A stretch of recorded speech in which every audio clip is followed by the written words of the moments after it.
लेकिन प्रॉब्लम कहाँ आती है, जैसे आप क्वेश्चंस करने बैठते हो आप अटक जाते हो और फिर आपको लगता है क्वेश्चन पढ़ने के बाद हाँ यार ये लाइन मैंने कहीं तो देखी थी। प्रॉब्लम है मेहनत करने के तरीके में। आप सबका सिस्टम ही एनसीईआरटी को पढ़ने का एक प्रकार से बेकार है। और एक कड़वी बात बताऊं, आज की वीडियो में जो बातें बताने वाला हूं वो सिर्फ 1 या 2% बच्चों को ही पता है और सिर्फ वही फॉलो कर रहे हैं। ये एक छोटा सा शिफ्ट बहुत बड़ा बदलाव लेके आ सकता है। बच्चों, आप सबने ये तो जरूर सुना होगा कि एनसीईआरटी बहुत इंपॉर्टेंट किताब है। यही आपकी होली बुक, यानी यही आपकी धार्मिक किताब है। जो भी धर्म के आप हो, इसे तो भैया घोट के पी जाओ। ये तो भैया सब कुछ, सारा का सारा पेपर यहीं से आएगा। ये सारी बातें आपने जरूर सुनी होंगी। लेकिन प्रॉब्लम की बात पता है क्या है? ये सारी बातें जो आपको बता रहा है वो आपको ये नहीं बता रहा है कि एनसीईआरटी को पढ़ना कैसे है। आप एनसीईआरटी की किताब खोलते हो, आप 2-3 पेज पढ़ते हो और आपको लगता है हाँ यार मुझे सब समझ में आ रहा है, जो कि बड़ी अच्छी बात है। लेकिन प्रॉब्लम कहाँ आती है, जैसे आप क्वेश्चंस करने बैठते हो आप अटक जाते हो और फिर आपको लगता है क्वेश्चन पढ़ने के बाद हाँ यार ये लाइन मैंने कहीं तो देखी थी। ऐसे बहुत सारे बच्चे फिर हमारे पास आते हैं। उनका एक ही सवाल होता है कि सर मैंने एनसीईआरटी पूरी पढ़ ली लेकिन मार्क्स मेरे फिर भी नहीं आ रहे हैं। यानी कि आप सब मेहनत तो कर रहे हो लेकिन जो मेहनत कर रहे हो हिसाब से आउटपुट नहीं आ रहा है। एक्चुअली प्रॉब्लम आपके मेहनत करने में है ही नहीं, प्रॉब्लम है मेहनत करने के तरीके में। आप सबका सिस्टम ही एनसीईआरटी को पढ़ने का एक प्रकार से बेकार है। आज की इस वीडियो में एक ऐसा सिस्टम बिल्ड कर दूंगा कि एनसीईआरटी आपके रगों में बस जाएगी। और एक कड़वी बात बताऊं, आज की वीडियो में जो बातें बताने वाला हूं वो सिर्फ 1 या 2% बच्चों को ही पता है और सिर्फ वही फॉलो कर रहे हैं। लेकिन मैं चाहता हूं कि मैंने अपने जीवन में जो भी सीखा मैं आपको इस चैनल के माध्यम से वो हर चीज बता पाऊं। तो आओ वीडियो को शुरू करते हैं।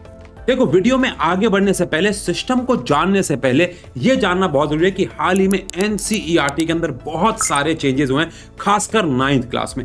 अगले साल 10th में भी चेंजेस होने वाले हैं, लेकिन जो मेजर चेंजेस है वो इस साल 9th क्लास में हुए हैं। इंग्लिश की बात करें तो पूरी की पूरी किताब बदल चुकी है। एसएसटी की बात करें, पूरी की पूरी किताब बदल चुकी है। और साइंस में काफी सारे चैप्टर्स को हटाया गया है और काफी नए चैप्टर आए हैं और एक पूरी नई ब्रांच आई है अर्थ साइंस की। Matter in our surrounding, improvement in food resources, gravitation, ऐसे कुछ और चैप्टर्स को हटा दिया गया है और रिप्रोडक्शन जैसे चैप्टर्स को ऐड किया गया है। मैंने इसके ऊपर बहुत ज्यादा डिटेल में एक वीडियो बनाई है जिस पे लगभग 1 मिलियन व्यूज होने वाले। बच्चों ने बहुत पसंद की क्योंकि ये सबसे ज्यादा डिटेल्ड वीडियोस में से एक थी। अगर नहीं देखी है तो इस वीडियो को जाके इस वीडियो के बाद जरूर देख लेना, क्योंकि अगर आपने सिस्टम को समझ लिया लेकिन ये नहीं समझा कि एनसीईआरटी में क्या बदलाव है तो सिस्टम का कोई फायदा नहीं।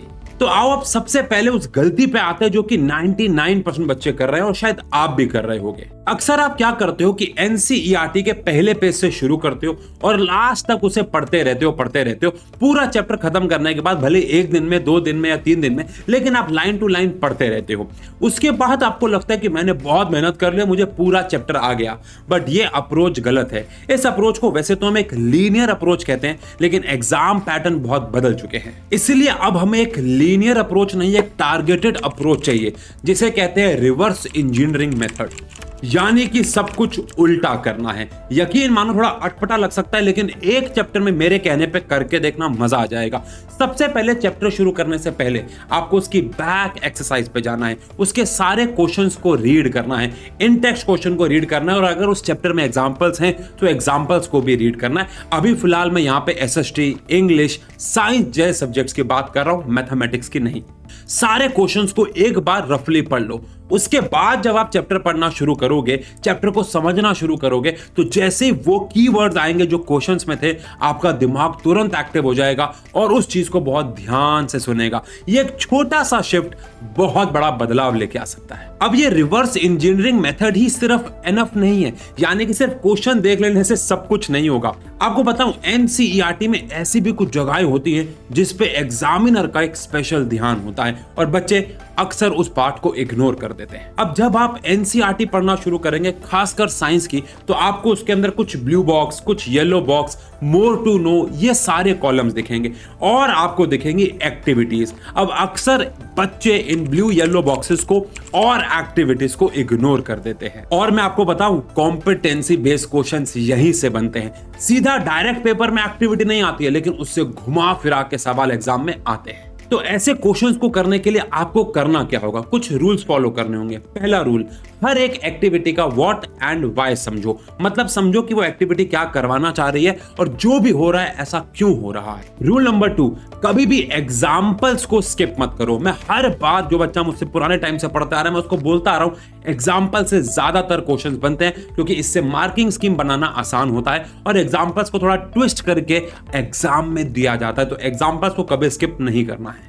जब आप एक्टिविटीज चैप्टर के साथ पढ़ते हो ना तो आपको जो चैप्टर है वो ज्यादा और जिंदा और बेहतरीन लगने लगता है, और यही कारण है कि मैं भी बहुत सारी एक्टिविटीज क्लास में अपने पेड बैचेस के अंदर या फिर आपने YouTube पे वन शॉट देखे होंगे वहां पे भी करवाता हूं, क्योंकि चीजें सिर्फ देखने से ज्यादा समझ में तब आती है जब आप उससे इंप्लीमेंट करते हो। लेकिन वीडियो में यहां तक पहुंचते पहुंचते शायद आपके मन में एक डाउट हो कि मुझे कैसे पता चलेगा कि कौन से टॉपिक से कॉम्पिटेंसी बेस्ड क्वेश्चन कौन से आएंगे, एग्जाम में कैसी चीजें पूछी जाएंगी, एटसेट्रा एटसेट्रा।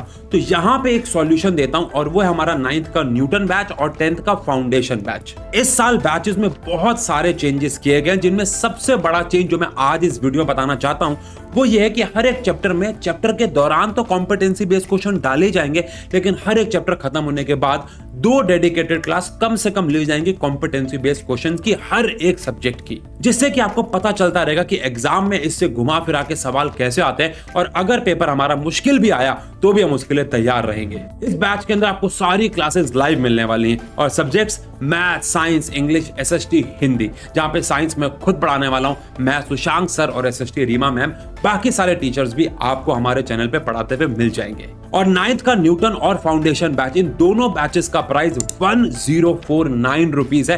अगर आप इस वीडियो को देख के बैच परचेज करने जाते हैं जिसका लिंक डिस्क्रिप्शन में है, तो SNF10 कूपन कोड लगाना मत भूलिएगा एक्स्ट्रा डिस्काउंट के लिए। आओ वीडियो पे वापस आते हैं। अभी तक हमने समझा कि चैप्टर को देखना कैसे है, आओ अब समझते हैं कि चैप्टर को डीकोड कैसे करना है, यानी असली कीवर्ड्स का गेम समझते हैं। देखो, अभी भी ना बच्चों को एक मिथ है, उनको लगता है कि बोर्ड्स में या 9th क्लास में रट्टे मार के नंबर आ जाएंगे, बिकॉज बचपन से वो यही करते आ रहे हैं मार्क्स अटेन करने के लिए। आपको मैं बताऊं, कोई भी एग्जामिनर आपके आंसर को एग्जैक्ट मार्किंग स्कीम से चेक नहीं करता। इवन मार्किंग स्कीम में तो एग्जैक्ट आंसर लिखे भी नहीं गए होते, वहां पे सिर्फ कीवर्ड्स लिखे गए होते हैं, यानी एक आंसर के इंपॉर्टेंट वर्ड्स या फ्रेज जो बच्चे को डालने जरूरी है या उससे मिलते जुलते। तो इसीलिए जब भी आप NCERT को पढ़ रहे होंगे तो आपको हर एक चीज रट्टा नहीं मारनी है। इंपॉर्टेंट कीवर्ड्स को अंडरलाइन कर लो, मार्क कर लो, कहीं पे अलग से लिख लो, जैसा आपको अच्छा लगे, लेकिन इंपॉर्टेंट कीवर्ड्स को मार्क करके उनको याद करना जरूरी है, ताकि जब आप उस टॉपिक से रिलेटेड कोई भी आंसर लिख रहे हो तो उन इंपॉर्टेंट कीवर्ड्स को वहां पे जरूर डालो, ताकि एग्जामिनर आपको ज्यादा से ज्यादा मार्क्स दे पाए। अब जैसे मान लो साइंस का कोई चैप्टर पढ़ रहे हो, कोई लॉ आता है तो लॉ को अंडरलाइन करो, कोई फॉर्मूला आता है फॉर्मूला को अंडरलाइन कर लो, कोई केमिकल नेम आता है, किसी केमिकल नेम का कोई कॉमन नेम आता है, उन सारी चीजों को अंडरलाइन कर लो। पढ़ोगे या फिर पेड बैच में आओगे या टीचर से पढ़ोगे, समझ जाओगे क्या वर्ड्स होते हैं धीरे धीरे, लेकिन उन्हें मार्क करना शुरू करो। और इन सारे कीवर्ड्स को आंसर में डालना बहुत जरूरी है। ऐसा नहीं है कि बस कीवर्ड्स मार्क कर लिए और हो गया, नहीं, आंसर में डालना बहुत जरूरी है। इससे आंसर की प्रेजेंटेशन अच्छी होती है। प्रेजेंटेशन का मतलब सिर्फ राइटिंग अच्छी होना या बॉक्स बनाना या आंसर के बाद लाइन खींचना नहीं होता।